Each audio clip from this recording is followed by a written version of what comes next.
Hoje a nossa convidada é Vera Iaconelli, psicanalista, mestre e doutora em psicologia pela Universidade de São Paulo, a USP. Vera é escritora, é colunista da Folha de São Paulo, diretora do Instituto Gerar de Psicanálise, clinica há 30 anos e é apresentadora de 2 podcasts, O Estranho Familiar e Isso Não É Uma Sessão de Análise. Sua pesquisa é voltada para a psicanálise e a parentalidade. E Vera acredita que é preciso formar terapeutas pretos e periféricos. É autora de várias obras, entre elas Mal-Estar na Maternidade, do Infanticídio à Função Materna, Criar Filhos no Século XXI, Manifesto Antimaternalista, Psicanálise e Políticas da Reprodução. No seu último livro, Análise, Vera volta no tempo e escreve sobre a própria família, sobre suas terapias e sobre a história que a gente conta. Além disso, Vera é uma presença forte na vida brasileira, no pensamento brasileiro. É uma grande mulher.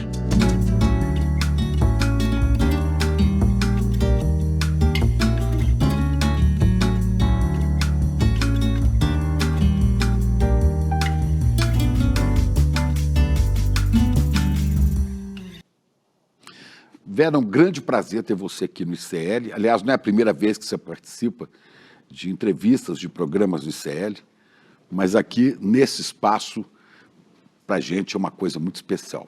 Nossa, é um prazer estar com você aqui, Chico. Admiro super o seu trabalho, estou honrada. Obrigado, honrados estamos nós. Honrados estamos nós. Escuta, como é que você enveredou por esse caminho, pelo caminho da psicologia e da psicanálise? Eu fui para a psicanálise, para a psicologia, porque eu tinha os meus sofrimentos, as minhas neuroses, meus sintomas, né? Então eu comecei com 17 anos. Muita gente tem e não vai para esse caminho. Então, mas eu fui me tratar primeiro, porque eu acho que é engraçado, Chico, que as pessoas falam assim, eu fui estudar psicologia para entender o humano. Eu fui para a psicologia porque eu precisava me curar. Então, e aí nesse processo eu fui percebendo que era o meu jeito de ver o mundo. Eu estou sempre pensando na subjetividade, eu estou sempre pensando no comportamento humano. Já era uma questão minha, mas eu não tinha formulado como psicologia. Então eu fui procurar a psicologia para me tratar. E nesse percurso eu fui descobrindo que eu queria também ser psicóloga e queria ser psicanalista. Então é mais honesto dizer por aí, dizer das minhas limitações, dos meus sintomas, das minhas questões que me levaram aos 17 anos para análise. E aí eu falei, aqui tem alguma coisa. Pois é, para muita gente, você foi para a psicologia e depois virou psicanalista. É bom para ficar bem claro, não é exatamente a mesma coisa. Não, o psicanalista ele faz uma... O psicólogo não é psicanalista. Isso. E o psicanalista muitas vezes não é psicólogo. Exatamente, o psicanalista muitas vezes não é psicólogo. Inclusive, quando você faz essa passagem, demora para você tirar o ranço de psicólogo da escuta do psicanalista. Assim como se você é médico e vai virar psicanalista, leva um tempo para você tirar um certo ranço, porque o psicólogo ele é generalista, ele pensa gestante, ele pensa o alcoolista, ele pensa em termos genéricos do sujeito, né? É a psicanálise que fala, não, aqui a gente só escuta um a um. Então você tem que abstrair tudo que você sabe do que seria a gestante para ouvir a Dona Maria, que por acaso está grávida. Então tem toda uma passagem muito importante da psicologia para a psicanálise, né? Não é o conceito, né? Aí é a pessoa que você... É a pessoa que, para o Freud, cada vez que você escuta alguém, esse caso, né, deveria ser capaz de transformar toda a teoria. Então, a perspectiva é totalmente diferente. E se você é médico, por exemplo, o que o médico faz? Você fala, eu estou com dor nesse joelho. O médico, você vai fazer tal coisa. O psicanalista não fala, você vai fazer tal coisa. Você não responde à demanda do paciente. Você tem que... Porque só o paciente sabe a resposta. Só que você está lá porque você sabe como ajudá-lo a alcançar essa resposta. Então, tanto deixando de ser médico quanto deixando de ser psicólogo, para virar psicanalista, você tem que fazer um trabalho. Pois é. Mas aí tem o seguinte, você precisa estar num lugar de quem não tem essa informação sobre aquela pessoa. Ela que vai te dar os elementos. E você vai provocá-la para que ela te dê os elementos e você possa devolver a essa pessoa. É o que eu falo para os meus supervisionandos, né? As pessoas que estão em formação, né? eu também estou em formação permanente, mas vamos dizer que eu já tenho um caminhozinho andado, né? Mas o que eu falo assim, você não sabe do seu paciente, mas você sabe como acessar o inconsciente dele e como ajudá-lo a escutar o próprio inconsciente. Então, o que a gente sabe é muito precioso, é muito legal, é muito específico, mas, de fato, você só entra para escutar o outro se você tiver clareza de que você não sabe sobre o inconsciente dele, só ele sabe. Então, é um lugar bem mais humilde, né? Do que você achar, não, peraí, eu sei o que você está precisando, eu vou te aconselhar. Não funciona assim, né? Funciona exatamente no não saber, vamos dizer assim. Pois é, funcionar como um instrumento de ajuda para que a pessoa comece a se descobrir, não é isso? Comece a se escutar, acho que descobrir, se escutar. Exatamente, ao se escutar, ela vai descobrindo as motivações dela, né? Ela vai se havendo com ela mesma, que é um processo difícil, né? Por isso sempre foi dito, né, que, inclusive o divã, psicanalista fica atrás, né? Isso. Você não vê a pessoa, ela está trabalhando com o seu raciocínio, com a sua cabeça. E é importante, sempre se disse, que o analisado não conheça o seu analista, né? Tem que ter uma neutralidade nisso aí. Então, você acaba de escrever um livro contando sua vida, análise. Perfeito. Então, o divã ele funciona exatamente para que o analisante ele não fique olhando para a tua cara e vendo se você gostou ou não gostou do que ele falou, né? Para ele poder realmente saber com as próprias expectativas, não ficar, ela gostou, se interessou, ela ficou triste, ficar ligado nele mesmo. E é verdade, né? Tem uma preocupação muito grande da gente no nosso trabalho, que é de preservar o espaço do analisante sem ficar falando da gente. E aí, analisante ou analisado? Então, analisante, porque ele está em processo de análise, né? Acho que analisado não tem ninguém, viu? Mas assim, a gente está sempre analisante, porque o inconsciente não acaba, a gente está sempre se havendo com ele. Mas você toca na questão que eu acho que é mais complexa, que é justamente o fato de eu ter me tornado cada vez mais uma pessoa produzindo coisas no espaço público, cada vez mais pública, né? Isso faz com que quando vem uma pessoa me procurar para análise... Já te conhece muitas vezes. Acha que já me conhece pelo menos uma certa imagem pública que eu tenho, né? E isso pode trazer ruído para a sessão. Mas na sessão a gente trabalha justamente tentando entender o que a pessoa entendeu, assim, como dizer, o que a pessoa fez com isso. Porque um paciente pode falar assim, eu vejo você e você agora só faz isso, você não liga mais para mim, vamos dizer assim. Tem outro que fala assim, nossa, eu adoro dizer que eu tenho uma analista que faz e faz. Cada um vai fazer um uso a partir da própria história. E você vai conseguir entender qual que é a história da pessoa a partir disso, entendeu? Agora também, Chico, tem uma história assim, né? Imagina o Freud em Viena, na virada do século XIX, com aquela comunidade desse tamanho, aquilo era uma Vila Madalena, onde todo mundo se conhecia. O Freud conhecia famílias das pacientes dele. Imagina se tinha toda essa abstinência. Não é possível. Todo mundo sabia quem era ele. Todo mundo sabia quem era ele. Sabia que a Marta tinha 6 filhos com ele, que ele era judeu, que ele ia na sinagoga, enfim, tudo. Aquela vidinha, aquele mundinho dele estava totalmente colocado ali, né? Então é uma ilusão da gente achar que o analista vive debaixo de uma pedra, sai para te atender, depois volta para debaixo da pedra e ele não tem uma vida. Só que a gente tenta se haver com isso na sessão analítica. Eu acho que é mais importante e o mais difícil, que as pessoas mais, às vezes, subestimam, é que na sessão de análise eu me abstenho. Eu não julgo, eu não moralizo, eu não dou palpite, eu não aconselho. Isso é muito difícil, né? Então eu posso atender pessoas que acreditam em coisas que eu não acredito, professam coisas que eu às vezes até abomino, porque eu não estou lá para entrar nesse lugar. O lugar é da pessoa. Então, ali eu preservo. A minha vida é minha vida, fora, e vai ter os efeitos que tiver ter, porque eu não vou abrir mão da minha vida, né? Mas você acabou, como eu disse no seu último livro, Análise, se revelando muito mais do que as pessoas... Se revelando mais, não é se dando completamente a conhecer, porque... Impossível. No Análise, eu dei um passo a mais nesse sentido, de fato. Eu acho que eu não conheço um texto, eu mesma não conheço um texto assim, mas ele foi, curiosamente, fruto da minha análise, né? Chegou um momento, na minha própria análise, que eu entendi que a escrita tinha uma função importante para mim. A psicanálise fala muito dessa questão da função da escrita para todos nós. Mas no meu caso eu precisava escrever algumas questões que me perturbavam muito, alguns restos de análise, dar um destino para eles. Então eu fiz isso na minha última análise, mas eu tinha uma questão que até aparece no meu trabalho, no podcast que eu faço, que é tornar público, era mostrar que tem dignidade nas histórias de família, que é uma bandeira para mim. Escutar as pessoas e ouvir as histórias de família delas e falar, olha, não tem história que não seja digna o suficiente para ser contada. Toda história merece ser contada. Porque você conta a tua, o outro conta a... Eu fiquei 30 anos ouvindo histórias de família, de pessoas que... Você começou há 30 anos? São 30 anos de clínica, né?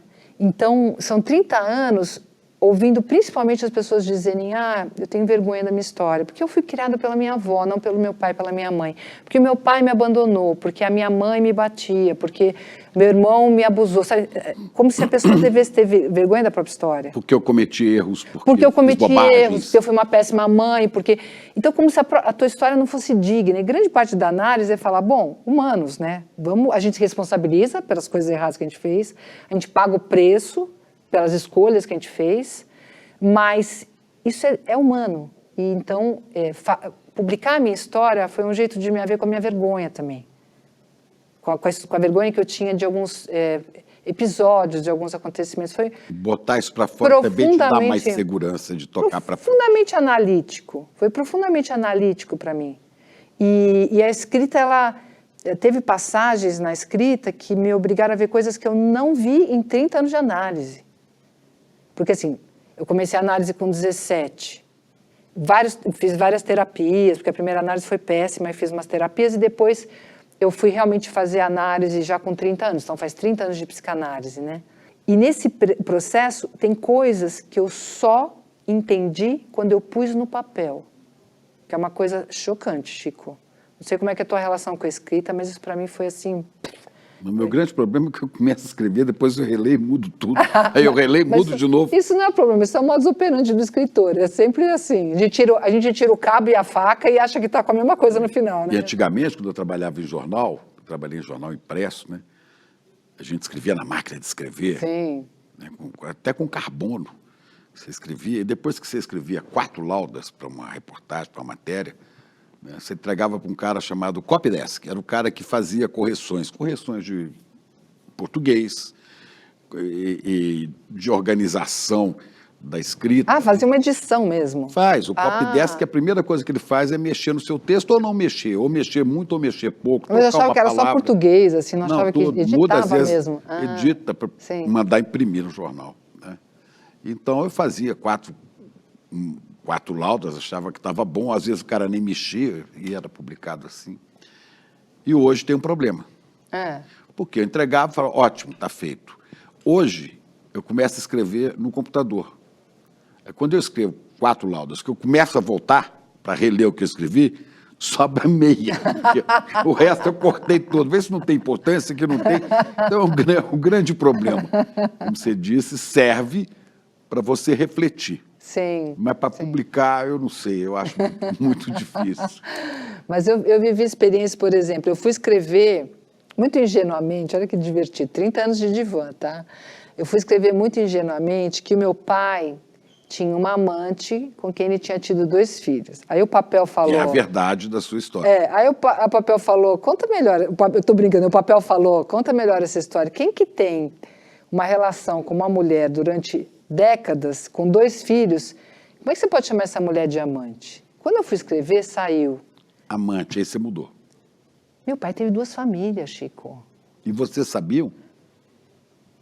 Sabíamos que meu pai tinha essa amante com 2 filhos, porque, mas isso era contado como a outra mulher. Mas quando eu fui escrever, já eu com 60 anos, eu falei, meu pai teve 2 famílias. De repente, os filhos daquela relação falavam assim, a outra mulher é aquela, sua mãe. Quer dizer, assim, tinha a oficial, mas a outra era uma família também. Uma família desprestigiada, uma família vilipendiada, uma família que também sofreu essa coisa do filho bastardo, que nem se fala mais hoje, mas assim, esse outro, entendeu? Então, poder escrever que ele teve outra família dá uma outra dignidade a essa mulher. Mas a primeira coisa que você escreveu é que ele teve um amante. Depois você mudou.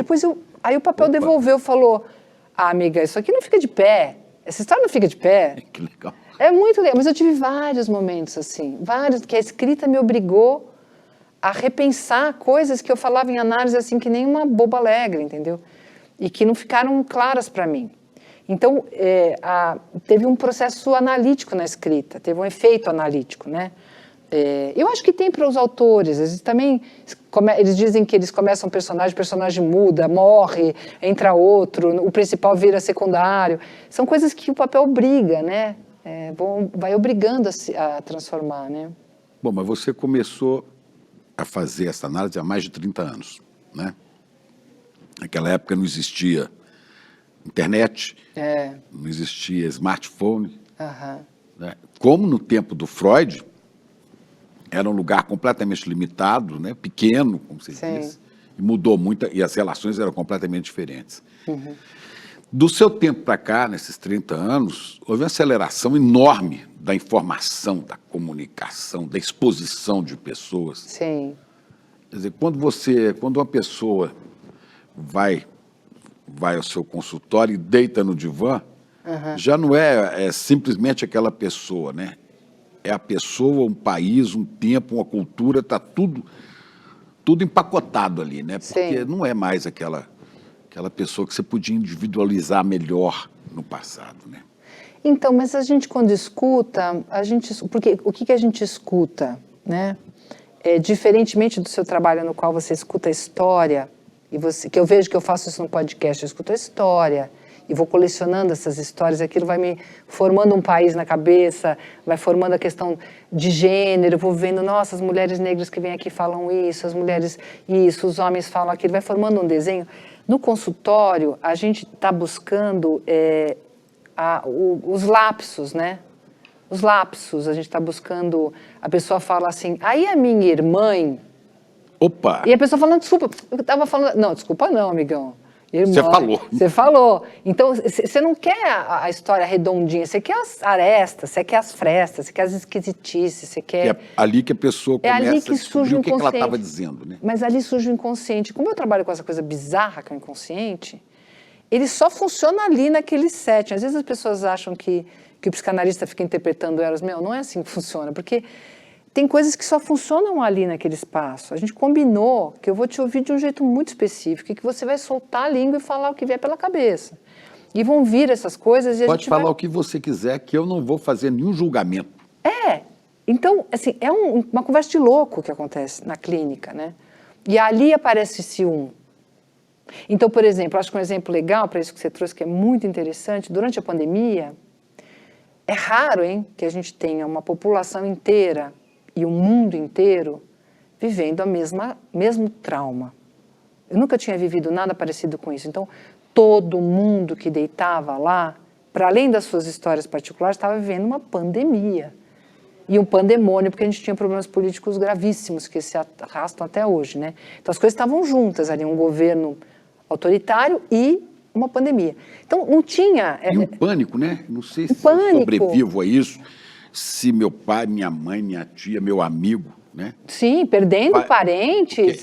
Em 3 dias, eu perdi um amigo em 3 dias. Exatamente, avós que não podiam ver os netos, que viviam para os netos, mas 1000 histórias. Só que, veja, cada um... Então, você tem uma coisa macro que está afetando a todos, isso é raríssimo de acontecer na clínica, tipo uma guerra mundial, uma coisa assim. A pessoa deitava lá, cada um falava uma coisa absolutamente única sobre aquilo. O que é? Não, cada um. Então tinha pessoa que ficava... você fala única, diferente, cada um falava uma coisa. Então um ficou totalmente panicado, o outro que tinha pânico deixou de ter pânico porque foi para dentro de casa se sentiu mais seguro. Você tinha pessoas que tinham distúrbios psicossomáticos, você tinha pessoa que deprimia, você tinha pessoa que começava a beber, tinha pessoa que parava de beber. E você tinha, por exemplo, um paciente psicótico que não entendia nada que estava acontecendo. E falava assim... Eu não sei mais como pede, eu vou ficar sem comer, porque agora eu não posso ir mais no meu restaurante. E você tem que falar, cara, pede um que te entreguem, porque a pessoa, não é que ela está sob aquela pressão, mas ela faz aquela cisão psicótica. Então, você tem cada um, mesmo diante do mesmo mundão, responde de um jeito único. E a psicanálise está interessada nisso. A psicologia está interessada em pensar como a população brasileira reagiu psiquicamente. De um jeito da saúde mental, a psicologia. A psicanálise quer saber como que a fulana de tal, que antes da pandemia estava vivendo surtos de pânico, vai se haver com o fato de que agora ela vai ficar dentro de casa porque tem que ficar. E o que aconteceu com ela? Como é que ela resolveu este problema? Ela que tem que resolver. Ela que tem que ser escutada para a gente poder falar sobre isso, né? Então é individualíssimo. E o que é que acontece com você, uma pessoa instruída, quando um paciente chega e diz assim, isso acontece com todo mundo vai morrer mesmo, né? Uhum. Agora, eu não vou tomar vacina, sou contra a vacina, na minha casa ninguém vai tomar vacina. E aí como é que fica... Olha, como é que fica a psicanalista em silêncio ouvindo isso? Então, mas eu tenho que ajudar a pessoa a entender, porque a gente tem uma questão interessante na psicanálise que é a ética, né? Então, assim, eu não posso decidir por ninguém.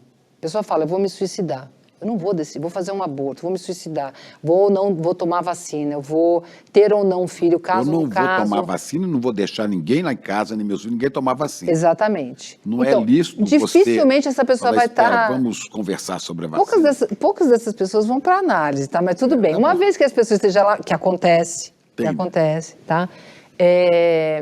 Para mim, como eu tenho uma posição ética na qual eu não posso opinar, eu ajudo, porque veja, se ela chega e fala para mim, ela está falando, tem uma demanda nessa fala. Ela está esperando que eu diga, como assim? Qualquer coisa, né? Se eu não falo nada, eu posso perguntar, e por que você está contando isso? O que você... E aí a pessoa, você vai dando corda para a pessoa e descobrindo, porque o Messias falou. O Messias, nossa, que nome interessante, né? É como se fosse Deus para mim. Sei lá, estamos delirando aqui uma mito, conversa. Né? Você entendeu? Nossa, mas Deus fala. Quer dizer, a gente vai ajudando a pessoa a entender de que lugar ela faz essa escolha, para que ela realmente faça essa escolha. Qual for. Isso parece muito, né, pelo menos do conceito, antes da psicanálise, o conceito do padre, do confessor. Uhum. Que ouvia no confessionário coisas absurdas e era proibido de interferir. Uhum. Né? Até tem um filme lindíssimo do Roma, Cidade Aberta, do Rossellini, né? Que é a história de um padre que fica sabendo de um monte de coisa que ele não pode falar. Mas então, um cara chega mas ele no perdoa, né, Chico? Eu não perdoo ninguém. Ele não perdoa, né? Ele é o intercessor do perdão divino dentro do conceito. Exatamente. Mas ele chega um cara, se ajoelha lá no confessionário, olha que curioso, né? Tem um véu, é porque eu sou mineiro, fui coroinha, conheço, não sei se você já foi um confessionário, o confessionário tinha um véu, você não via ou uma tela, uma né? tela, mas você não via, ele também não te via. Então, tem uma similaridade aí. Então, né? O Foucault vai falar disso. Agora o cara chega e diz assim, o negócio é o seguinte, eu já cometi tais e tais e tais pecados, agora tem um que eu não perdoo, né? Eu estou armado e eu vou sair daqui, eu vou matar esse cara. E ele não pode se mexer, porque ele não, é um juramento dele para Deus, né? Na cabeça do padre que acredita nisso. Ele não pode falar, não, eu tenho que avisar o cara que vai ser morto, ou a polícia, alguém. Tem alguma coisa parecida? Olha, muito legal. Sabendo disso? Muito legal você falar isso, porque assim, o Foucault ele vai fazer essa analogia entre o confessionário e o divã, né? Que é o confessionário do século XX, né? Mas tem uma questão que a gente não... E o Freud vai falar do futuro de uma ilusão, né? A diferença entre a religião e a ciência, né? Na religião você tem um dogma, você tem uma fé e aquilo está escrito na pedra de algum jeito, é da ordem da fé. A psicanálise ela tem uma ética radical. E isso coloca o analista para se haver com os atos dele. Então, essa pessoa, no caso o padre, ele está projetando, enfim, ele acredita que os atos dele estão cobertos por Deus. para nós, psicanalistas, a gente tem que se haver com os próprios atos, né? Se soubesse que uma pessoa está armada, saindo do meu consultório para matar alguém, eu interferiria com absoluta certeza. Com absoluta certeza. Ou para se matar. Inclusive, a gente tem um pacto muito claro. Que você disse da questão da vacina, você tocou nisso, o cara fala, eu vou me matar e tal. Sim, sim. Mas na vacina, então... Eu não posso impedir um suicida de se suicidar. Agora, na vacina, eu entendo que a gente consegue mais tentando escutar o sujeito profundamente do que tentando convencê-lo, porque ele já não foi convencido pela ciência. Então, eu tenho que entender aonde que a coisa está enroscando. Eu tenho supervisionandas muito preocupadas com certas situações concretas, né? Então, a pessoa vive na periferia, passa fome, precisa de assistência social. E ela entra lá com um psicanalista, ela ou ele, e fala, nossa, Vera, mas eu não posso fazer nada por essa pessoa, porque eu não posso dar a casa que ela precisa, não posso dar as condições materiais que ela precisa. Não, de fato você não pode, você não é assistente social, você não trabalha para o governo, você não pode mesmo. Agora, você pode escutar de um lugar, e isso, você tem uma bala de prata só. Se você for tentar ser assistente social, você não vai ser, e se você não escutar, você não vai ser psicanalista. Então, dê para a pessoa a dignidade de ser escutada. Porque mesmo quem está passando por uma situação de muita penúria, quer ser reconhecido no seu sofrimento, quer ser tratado como igual, quer ser tratado como uma pessoa que merece ser ouvida. É isso que a gente faz. A gente não faz outra coisa. Se você quiser ser assistente social, vai ser. Não tem problema nenhum, mas não é a mesma coisa e é uma pretensão a gente achar que a gente pode... Então, assim, ao escutar a pessoa, eu tenho muito mais chance de fazer com que ela entenda de que lugar ela está correndo esse risco para si e para o outro, do que se eu falar, não, você tem que tomar vacina. Você não convence ninguém, Chico. A gente não convence ninguém, a pessoa faz o que ela quer. E se for convencer, pior, porque você está num lugar de sugestionar o outro, ficar no lugar de um grande saber, e o outro fica ali achando que você é o Messias. Eu não estou também para bancar de Messias, você entende? Não, você não tem cara de Messias. De 6 para meia dúzia, né? Você fica na mesma coisa. Só trocou Messias, passou do outro para nós. Você pode e deve fazer perguntas que ajudem aquela pessoa a pensar numa dimensão que ela não tinha pensado. Por que ela está fazendo alguma coisa... Não sei se seria correto aplicar a maiêutica socrática, que é o aprendizado através, né, de inquirições. Exatamente, exatamente. O psicanalista, ele responde muito pouco, ele pergunta de que lugar que você está pensando, ou fazendo, ou repetindo, ou escolhendo isso. Né? Porque não adianta, por exemplo, uma mulher que vem e apanha do marido... mas você não pode ficar com esse homem que bate em você. Tá, mas eu preciso entender de que lugar ela está escolhendo esse homem, porque senão ela rompe com esse, porque a analista mandou, como se a gente tivesse esse poder, e volta para um outro igual. Porque a questão é dela, a questão é por que ela se enrosca nessas relações, né? Por que ela continua com aquele cara que faz mal a ela? Ela tem que descobrir. Exatamente. Que não, talvez haja um motivo. Que não tira nada da culpa dele, nada. Né? Ele é um cara violento, mas assim, por que ela acha que ela merece apanhar? Por que ela acha que ela merece um homem a qualquer custo, mesmo que batendo nela? Então, esse é meu papel. Se eu entrar com o julgamento e fizer o que a família toda fala, larga ele não vale nada, as amigas falam, eu perco a única coisa que eu poderia fazer de específico, que é fazer com que ela se escute de que lugar que ela faz essa escolha, de que lugar ele escolhe não tomar vacina. Porque se ele traz para mim a história da vacina, ele não está contando, ele está perguntando.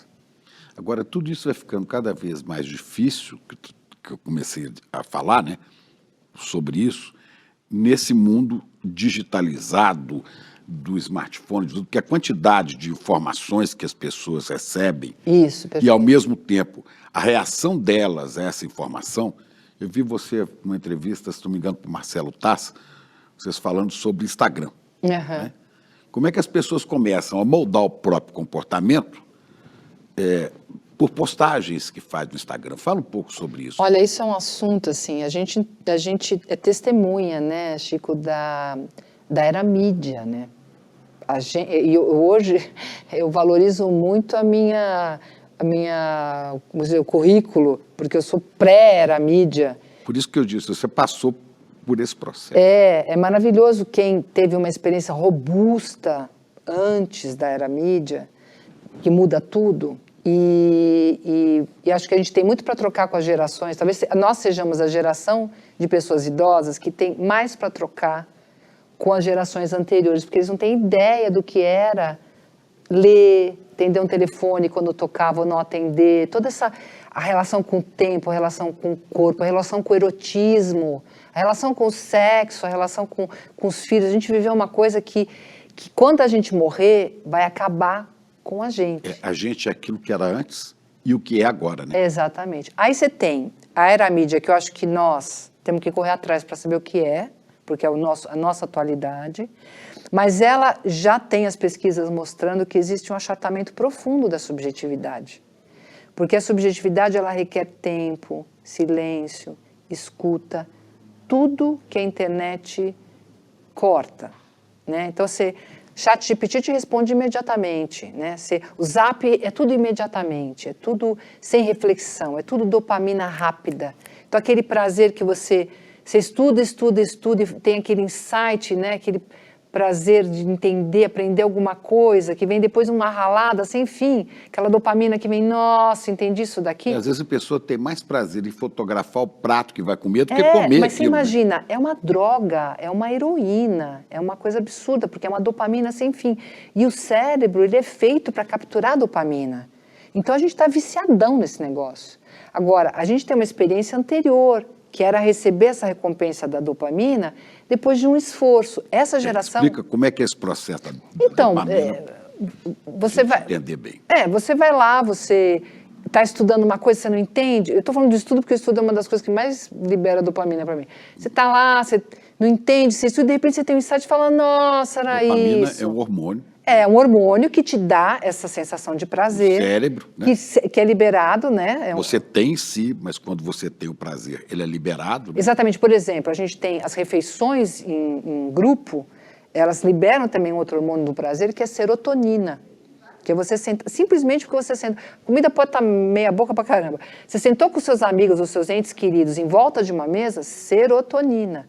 Agora, quando está cada um com o seu pratinho, numa sala, comendo qualquer coisa, sem olhar um para o outro, você já é outra experiência. Então, essa liberação desses hormônios que nos dão prazer, ela é custosa, não é o tempo todo. Só que a gente está com um sistema de circuito fechado das telas que faz liberar a dopamina. Mas sempre uma dopamina meia porcaria, que você precisa de mais, não tem a satisfação. É uma droga. É uma droga, mas é a maior droga que já foi inventada, de fato, não é uma expressão isso, é uma droga mesmo, porque ela faz o que as drogas fazem, liberam um prazer que o cérebro fica atrás, né? Da nicotina, fica atrás do álcool, fica atrás de todas essas substâncias. E a tela, ela tem essa função. Por isso que a gente fala, nossa, agora eu não vou usar quando você pegou. Não é porque você é um idiota, é porque você está drogado. E você tem que fazer um trabalho de abstinência mesmo para começar. Então a gente tem, e agora, tudo bem, você está drogado numa coisa que poderia ter um efeito que nos psicodélicos, né, poderiam ter um efeito de autoconhecimento, sei lá. Você está drogado numa coisa que achata a subjetividade, que te empobrece psiquicamente, que diminui teu repertório de relações humanas. Por exemplo, a gente está numa geração agora que tem muito mais distúrbios de autoimagem, que tem muito mais automutilações, aumento da depressão, aumento da ansiedade, das doenças psicossomáticas. Uma geração que transa muito menos, tem muito menos vida sexual, que consome muito mais pornografia. Então, a gente tem estudado os efeitos da era mídia nessa primeira geração de boi de piranha, né? Primeira geração que foi tomada por isso daí. E a gente tem que correr atrás para ver como é que a gente consegue estabelecer melhores termos com isso que não tem mais volta. Não tem mais volta, a gente vai... É que nem a luz elétrica, não vai voltar antes. Quando a gente consegue que nas escolas não entrem mais celulares nas crianças, é uma conquista gigantesca. Por que a gente deu essa porcaria para a molecada ir para a escola com a televisão, com o telefone, com a máquina fotográfica? Tudo junto. Tudo junto no alcance da mão, entendeu? Então, isso é uma conquista. A conquista também de vamos combinar que você me manda um negócio e eu só respondo antes do almoço, na hora do almoço? Ou não, eu acho no fim horrível do dia? Porque eu recebo milhares de mensagens de WhatsApp, porque meu telefone é público, todo mundo sabe, quem quiser saber meu telefone descobre. Me manda mensagem por WhatsApp e eu não respondo. Eu não respondo porque eu não vi. Sim. E às vezes assim, oi Chico, posso te ligar? Aham. Aí eu fui, 3 dias atrás a pessoa perguntava, Sim. por que não ligou? Pô? Se eu não pudesse atender, eu não atenderia. Então, voltar a usar o telefone tipo, toca. E eu Toca, atendo e eu vou quando atender der. se eu puder. Exatamente. Se eu não puder, pelo menos eu sei que alguém tocou, porque fica E registrado. tem uma questão do trabalho, né? As pessoas não tem mais, é 24/7, porque você manda mensagem. Eu mesma me vejo mandando uma mensagem para minha secretária e falo, nossa. Aí eu apago correndo, mas ela fala, chefa, já tem alguma coisa aí para mim? Eu falo, nossa, desculpa, eu não vi o horário, porque é uma coisa que está na tua mão, entendeu? Então tem várias coisas que a gente tem que fazer para aprender a usar esse trem. E você começa a responder sem refletir o que você está falando, né? Sim, sim. Não, e tem coisas muito invasivas, né? Muito invasivas. Da pessoa fala, meu fulano me deu o teu contato. E você fala, mas assim, sério, assim. E às vezes às vezes você está esperando uma ligação importante e você atende, não tem nada a ver. Você já encontrou paciente que se complicou muito por ter respondido no WhatsApp ou no Twitter do passado, sem pensar o que estava fazendo? De responder... De responder alguém que fez alguma pergunta ou alguma provocação que foi feita. Isso é comum? Olha, tem milhões de situações desagradáveis desse uso, né? Milhões. Pois isso exatamente eu não saberia te dizer. Sim, mandar coisas comprometedoras para a pessoa errada, mandar nude para a pessoa errada, falar mal de um e mandar por e-mail do outro, ou do zap do outro. Mas botar em grupo. Mas, por exemplo, exatamente, né? Famílias rompidas, né? Mas o que eu vejo é algumas pessoas que não conseguem entrar na sessão sem estar com o celular e, às vezes, sem responder o celular em sessão. A sessão tem meia hora, 45 minutos. E a pessoa meio que não pode... Vai acontecer o quê nesse tempo, sabe? O que vai acontecer? Como se o mundo fosse acabar e eu não estivesse com a mão ali. Mas a gente tem que aprender a arranjar um jeito de mexer com isso. A gente ainda não conseguiu. E uma outra coisa que a gente está falando de Instagram, né? Criou-se... Eu vejo, às vezes, eu não frequento muito o Instagram, mas às vezes eu entro no perfil de alguém e está cheio de fotos. Uhum. Fotos das pessoas curtindo a vida e sendo Adoidado. muito felizes. Né? Todo mundo feliz. Eu falo assim, pô, que droga, né? Que merda. Só esse pessoal é feliz o tempo todo, eu não consigo ser feliz o Mas tempo você sabe todo. que isso já foi mensurado, que isso tem efeitos depressivos em quem vê, e a quantidade de likes também. Tanto que ficou uma época... Quantas pessoas curtiram? E teve uma época que... Porque é uma falsa popularidade, é uma falsa medida de amor, é um lugar de reconhecimento, né? O reconhecimento hoje passa pela imagem. E as imagens, elas são uma ilha de edição. Eu fiz uma brincadeira um dia que eu estava lá no meu bairro, na Vila Madalena, eu fui na feira, comprei uns negócios, aí eu passei numa livraria, aí eu tomei um café, aí depois lá perto tem o Museu Tomiotá, que eu vi uma exposição. Se você tirasse a foto da bancada com aquelas frutas coloridas, de um cafezinho, dos livros e do museu, uau, né? Parece que é o dia mais banal do mundo. Era feira, café para ficar acordado, comprar um livro rapidinho, passar numa exposição. Parecia que eu tinha tido... a foto dá um ar, glamoriza a cena. É uma cena patética, de feira de sábado, entendeu? Mas ela tem esse efeito glamorizador, né? Gourmetizador do teu dia a dia. Você só pega os melhores momentos, sempre sorrindo, sempre achando tudo lindo. Quem vê acha que a vida é uma glória permanente e acha que a vida dela que está vendo é uma porcaria. E isso é um fator depressor mesmo, ele deprime a pessoa.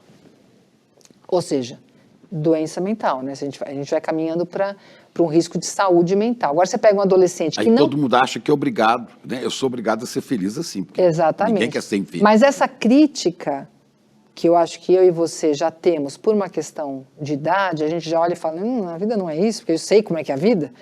Para uma pessoa de 13, 14 anos, fala, tá todo mundo se divertindo, menos eu aqui, e vai ficando, vai distorcendo o desenvolvimento da criança, né? Porque ela fica achando que a vida é like, né?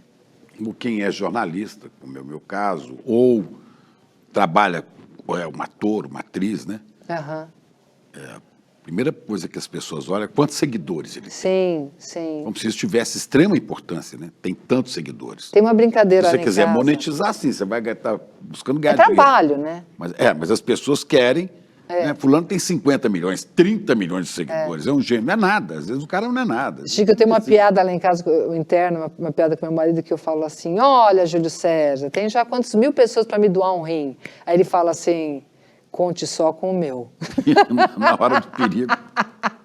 Conte só com o meu, amiga, não conte com esses daí, porque isso aí é tudo like. Mas, enfim, eu acho que sim, eu acho que a gente está vivendo essa distorção dessas relações, né? Como se esses seguidores fossem pessoas com quem você estabelece uma relação de verdade e uma medida praticamente uma medida do amor, né? E isso traz profundas complicações, né? Para a saúde Psicológicas, para a Sim. saúde mental, porque a pessoa tem isso, se sente gratificada, acha que tem muitos seguidores, a vida está boa para ela, mas amanhã ela pode ser cancelada. Se ela for cancelada, é tragédia. Sim, ela morre, né? É tragédia. E eu acho que tem também uma coisa que a gente esquece, que a gente tem batalhado bastante. Eu faço no meu Instagram, eu faço o fim do expediente, né? Quando chega umas 6 horas, eu falo, boa noite, até amanhã. Rede social é trabalho, final do expediente. E no fim de semana eu faço isso também. Porque a gente tem que conscientizar as pessoas de que rede social é trabalho. A gente está trabalhando para as big techs. Ponto certo. Assim, é isso. A gente está trabalhando para esses caras. Porque eles precisam ter muita gente. E o modelo de trabalho é esse. Eles faturarem. E se tiver hater, é melhor ainda. Se você postar alguma coisa que vem hater, é melhor ainda. Então, quanto mais bafão tiver lá dentro, mais a coisa funciona. Você está trabalhando de graça, sem perceber, achando que está se divertindo. E eu acho que se você está trabalhando conscientemente, eu sou influencer, eu ganho dinheiro fazendo... Ok, mas você está consciente, você está pagando o preço disso aí, você está sabendo, né?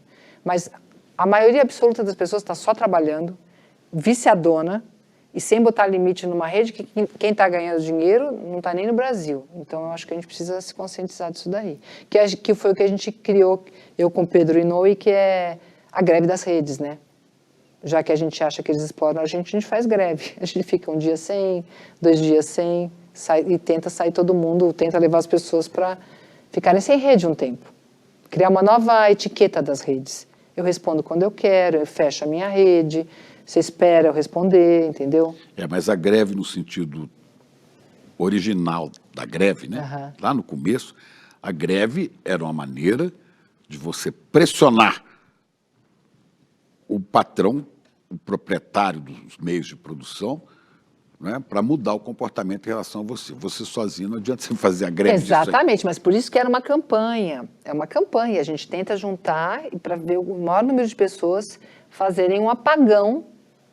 E a gente, assim, é uma iniciativa que a gente foi fazendo, mas tem muita gente fazendo isso. Eu vejo os jovens, mais jovens, tentando desligar. Minhas filhas entram pouquíssimo no Instagram, é raríssimo, raríssimo. Elas já são, uma tem 27, outra tem 24, e elas acham um porre absoluto, elas estão muito ligadas nisso.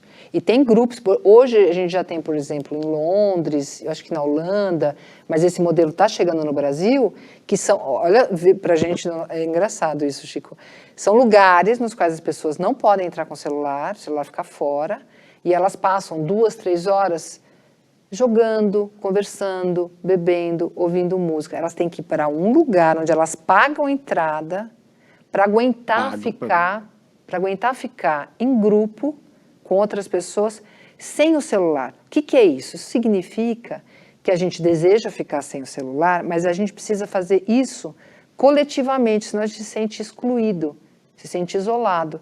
E aí as pessoas estão criando essas pequenas ilhas, elas pagam para ir. Pequenas ilhas, que eu digo, quase de suporte mútuo, assim, para ficar sem celular. Vê se não é da ordem da drogadição. É totalmente da ordem da drogadição.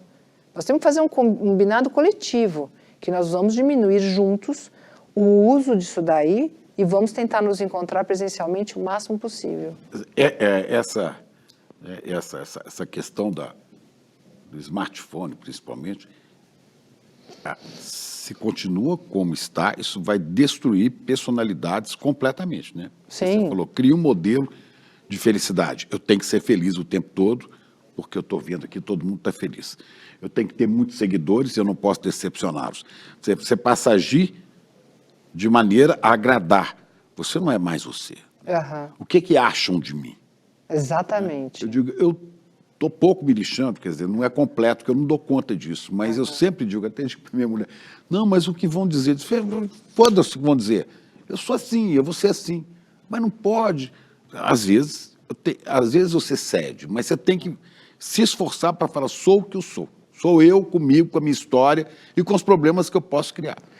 Olha, psicanaliticamente tem implicações bem graves, porque a gente tem uma questão desde que está com 2 anos de idade, mais ou menos assim, 1 ano e meio, 2, que é a formação do eu. O eu é uma autoimagem, eu tenho uma autoimagem, né? Sou assim, eu sou bacana, eu sou a filhinha do papai, eu sou bonitinha, pode ser até uma autoimagem ruim, mas a gente tem uma autoimagem. Só que a autoimagem, ela é uma ilusão de si, porque a gente é muito mais do que uma imagem, né? Eu sou a queridinha do papai, mas eu também vou lá azucrinar minha irmãzinha, entendeu? Eu sou bonitinha, mas eu também sei ser feinha. Então, e essa autoimagem, ela é frágil. E você vai se deparando com isso ao longo da sua vida, né? Então, você olha no espelho e fala assim, nossa, eu não sou mais uma menininha, né? Eu já sou uma senhora. Você tem que ir fazendo ajustes nessa autoimagem, tem que caber muita coisa nisso aí. E as redes, elas fazem a gente acreditar que a gente é uma imagem. E quando a gente percebe que não é só isso, eu estou lá, faço a minha imagem. Aí aparece qualquer outra coisa, cancelamento. Não dá para viver assim. Ou você faz uma coisa, grava, vamos supor, para botar numa rede, depois você olha e fala, não, eu tô feia, eu estou parecendo velha. Não, você está parecendo o que você é. Exatamente. Aí você tem que gravar de novo para parecer diferente. Sim, e os filtros? Pois é. Como você não pode ser você tem que botar o filtro, porque a imagem... te obriga a ser uma coisa que você não é. A imagem, ela é mais verdadeira hoje do que o que você é. Então, os filtros são aceitáveis. Porque a gente quer ver a imagem, a gente não quer ver quem você é. É isso que é louco. Isso é despersonalizante. Isso é dessubjetivante. Isso é o fake total. Isso é o fake de si mesmo. Isso não é o fake news. Isso é o fake de si assimilado como verdade por todos nós. Se eu puser um filtro... Você sabe que é filtro, mas está combinado que não interessa, porque aquilo sou eu. Porque hoje o que vale é o filtro. Você percebe como isso é psiquicamente desorganizado? Como é que isso vai como é que você sai na rua desorganizar depois? a personalidade? E como é que isso vai afetar a formação da personalidade? Porque a gente, que é pré-era mídia, a gente já tem uma visão de si antes. Se você tem 13, 14 anos... Você não sai de casa, porque fora não tem filtro. Ou então você se submete a tratamentos, cirurgias, e te estropeia todo, te acaba com a vida. Porque a imagem é mais importante do que quem você é. Você mulher tem que ser magra. Aí eu vejo às vezes umas fotos de umas meninas que eu falo assim, tudo assim, ó, fina, sumiu. Né? Parece que saiu de um campo de concentração. Como é que pode? Se achando ótima. Mas não é isso. Sim. Agora, ela se pune para ficar assim. Ela deixa de comer. Que são distorções de autoimagem que são predominantemente em meninas. A gente tem mais em menina muitos casos. Mas o menino tem que ficar bombado. Ele tem que ficar bombado, mas as meninas são muito mais capturadas. Aí você vai ter esses distúrbios mais nas meninas, para quem a imagem já é uma questão. Pois é possível consertar isso? É possível impedir que isso seja completamente dominante e que piore daqui a 5, 10 anos? Olha, assim, eu sou muito otimista, eu sou otimista compulsiva, né? Eu acho assim, a gente é muito difícil, mas eu sempre gosto de lembrar um exemplo um pouco mais simples, que é do cigarro, né? A indústria do tabaco, né? Que era impensável, por exemplo, que não se pudesse fumar dentro de um avião ou dentro de um bar, ou que a gente conseguisse... De televisão, as pessoas davam entrevista. O ginecologista fumava te examinando, entendeu? Mas, e a indústria do tabaco poderosíssima, né? E como o Brasil, por exemplo, conseguiu reduzir dos países do sul global... Muito. Acho que o Brasil foi um dos únicos que conseguiu reduzir o consumo. E por quê? Porque a gente foi lá e encheu o saco, né? Os médicos foram lá e encheram o saco até conseguir alguma coisa. Então, a gente tem que fazer isso. A gente tem que lutar para que as Big Techs se dobrem à evidência de que elas são causadoras de doença mental, que elas afetam a saúde mental de todos nós, mas principalmente da nova geração que já não tem nem o antes. E isso é muito grave, eles vão ter que pagar isso aí um dia. O maior antídoto a isso que a mídia, a internet, as mídias digitais estragam na cabeça, na personalidade, no corpo, na subjetividade, no sim, corpo, o melhor antídoto para isso é a saúde mental, a evolução da saúde mental, então, da psicanálise e tal. O que a gente tem mostrado são as pesquisas mostrando que os efeitos nefastos nessa geração, e a gente pleiteia que as pessoas se conscientizem disso, que os pais tenham apoios para enfrentar isso, que o governo regule isso e que todo mundo junto faça como a questão do cigarro. Nós vamos todo mundo junto tentar fazer esses caras se responsabilizarem pelo produto que eles criaram e que a gente consome e nos faz mal. E, ao mesmo tempo, não é um produto de todo mal como o cigarro. Por isso que a comparação com o cigarro esbarra nisso. Porque a gente está aqui usando isso, a gente pode fazer podcast, a gente pode se comunicar com quem está fora. Tem coisas muito legais. Grupos que jamais se juntariam, por exemplo, mulheres periféricas, negras, estão lá se conversando, e se juntando, e se fortalecendo. Então, isso é legal. Só que para todo o resto a gente vai ter que lutar muito. Mas na saúde pública você precisa atingir todo esse público. Exatamente. Na saúde é um dos grandes marcos que tem sido usado para dizer, olha, vocês estão matando, deprimindo, adoecendo as nossas crianças. Mas é preciso que a saúde mental seja democratizada. Sim. Se torne programa de governo em todos os lugares, sejam acessíveis a todo mundo. Então, Chico, mas a gente tem no Brasil a coisa mais linda do mundo, que é o SUS. A gente tem esse modelo. O que a gente precisa é que os governos façam jus ao modelo que existe só aqui e que é maravilhoso. A gente acabou de ver um rapaz, não sei se é americano, que se acidentou aí. Sim, no Rio de Janeiro. Chegou lá, foi atendido, nunca vi isso, né? Nos Estados Unidos você tem um infarto e morre na porta do hospital porque você não exatamente, tem como pagar. Quer dizer, então, falando, gente, olha isso aqui, entendeu? Então, a gente tem um modelo, o modelo existe, é só a gente continuar, parar de sucateá-lo e defendê-lo e incensá-lo, né? E oferecer mais recursos. E divulgá-lo, você democratizar essa informação. Sim, sim, exatamente. Você tinha um grupo disso, né? Você falou em algum lugar. Você tinha um grupo de psicanálise e democracia. Sim, sim. Que é nesse sentido. Esse foi um grupo, acho que aí já é outro assunto, foi um grupo que se juntou para defender a democracia no momento em que ela estava sendo mais atacada, mas é um grupo que pensa isso. É SUS, é psicanálise no SUS, a gente tem os CAPs. Quando você diz é preciso que a psicanálise chegue e que você tenha para os pobres, os pretos e tal... Você está falando isso, esse grande andar de baixo da sociedade, que é a maioria, 80% da sociedade brasileira, cuide disso como cuida de uma febre, quando tem e toma um... Então, a gente tem duas coisas. Hoje, por exemplo, se alguém me pede uma consulta e eu não posso atender porque meu consultório está cheio, enfim, eu indico um psicanalista de minha confiança negro. A pessoa não vai. Não vai, né? Não vai, Chico. Não vai, eu não estou falando... E essas pessoas, para quem eu indico, são pessoas pós-doutorado, gente que estudou, incríveis, assim. A pessoa é negra, a pessoa não vai.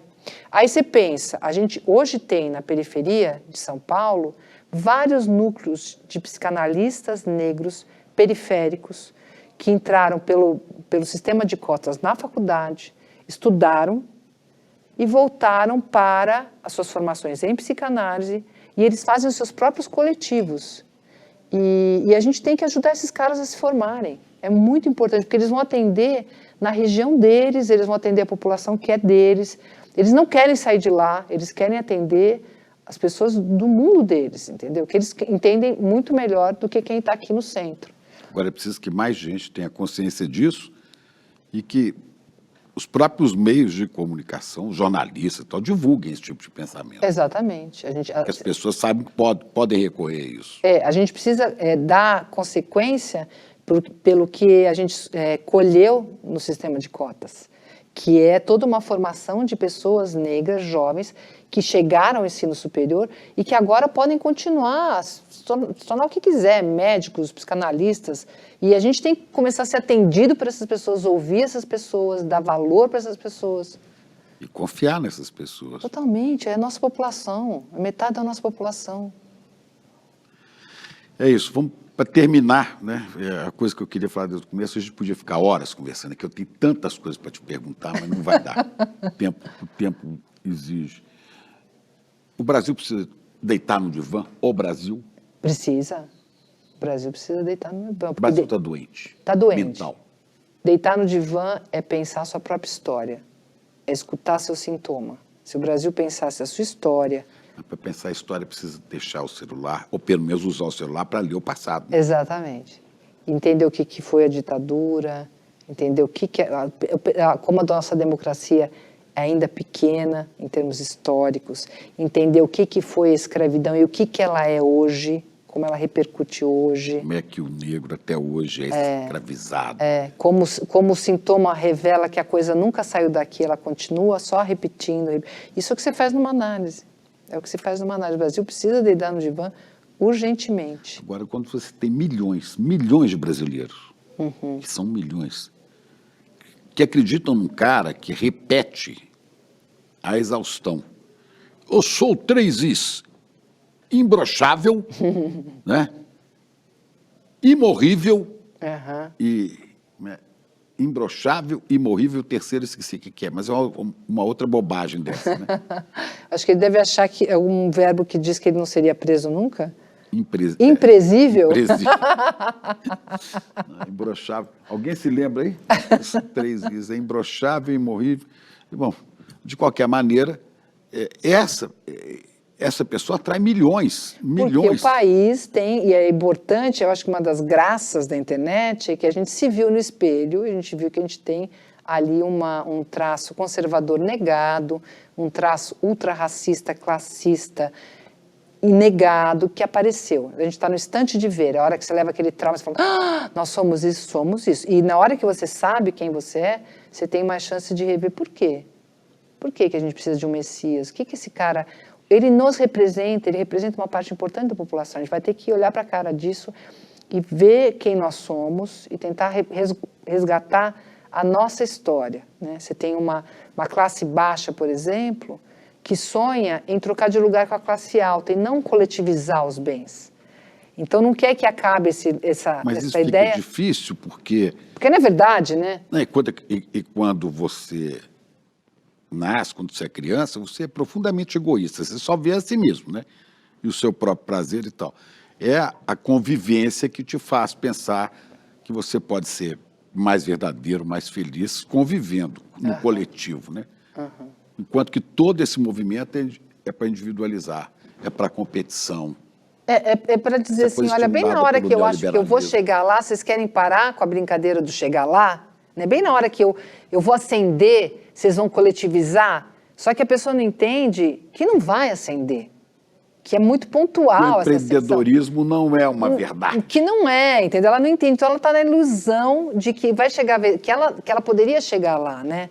É uma autoilusão, ela não quer mudar o sistema, ela quer mudar a posição dela dentro do sistema.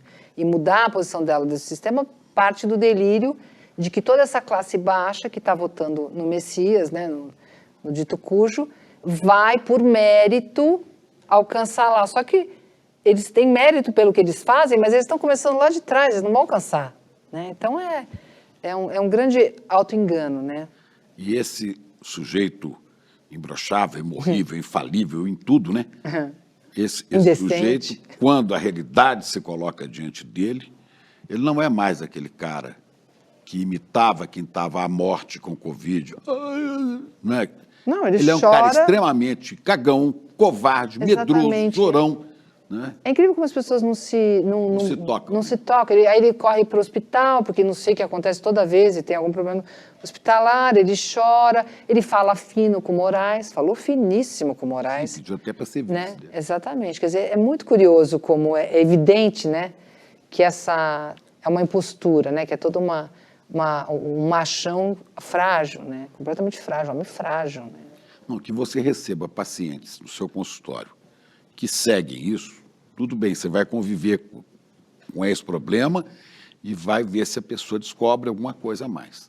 Agora, como é que é possível você ter psicanalistas que são fascistas, extrema-direita, que são bolsonaristas? Porque existem, né? Tem dois caminhos aí que eu acho que falta de estudo, porque o Freud foi um arauto contra o fascismo, ele discutiu isso nos textos dele, nos textos sociais dele, de uma forma muito importante, essas figuras autoritárias. Então, na teoria, você já encontra um Freud extremamente combativo em relação a isso, é muito claro.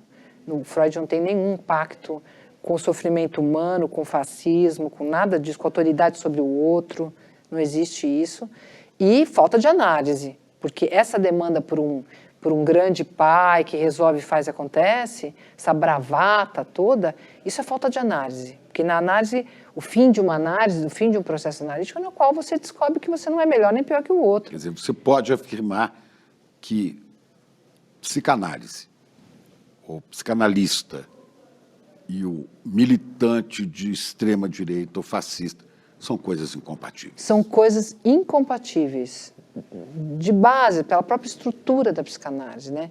A base da psicanálise é uma base ética, onde cada um assume o seu lugar no mundo, paga o preço pelo seu desejo e banca quem é, sabendo de saída que não é melhor que ninguém. Isso está colocado. Uma das grandes descobertas de você em análise é que você é um sujeitinho entre outros, você não é melhor nem pior que ninguém. Então, como, né? E não vai ser feliz tendo seguidores, né, aparecendo toda hora na internet como uma grande figura. Né? Não vai ser assim, né? Não.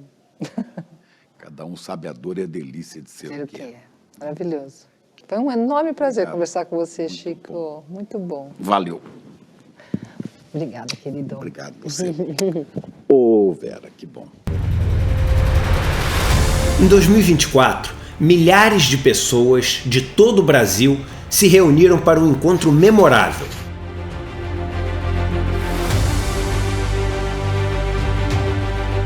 No palco, histórias incríveis. A gente está na vida para evoluir, para aprender.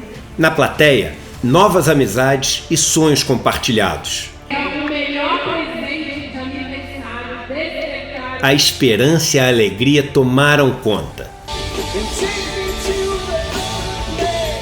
Vimos que um país mais justo, consciente e humano é possível. Vocês, espectadores, hoje são os protagonistas desse evento incrível e que desperta. Provamos que o conhecimento liberta e o coletivo transforma. Que a gente veio pra cá pra... Nós não precisamos ser médio, nós podemos ser grande, mas nós precisamos sonhar junto para ser grande. Mas esse foi só o nosso primeiro passo. Em 2025, o despertar volta ainda mais incrível, mais necessário, mais revolucionário, mais ICL do que nunca. Estaremos juntos para enfrentar um dos momentos mais difíceis de nossa geração. Chegou a hora de pôr a mão na massa, conspirar e agir, de se unir a milhares de pessoas que acreditam que chegou a hora da mudança e que ela só depende de nós. Despertar 2025, a revolução necessária. Vive esse encontro histórico com toda a comunidade ICL.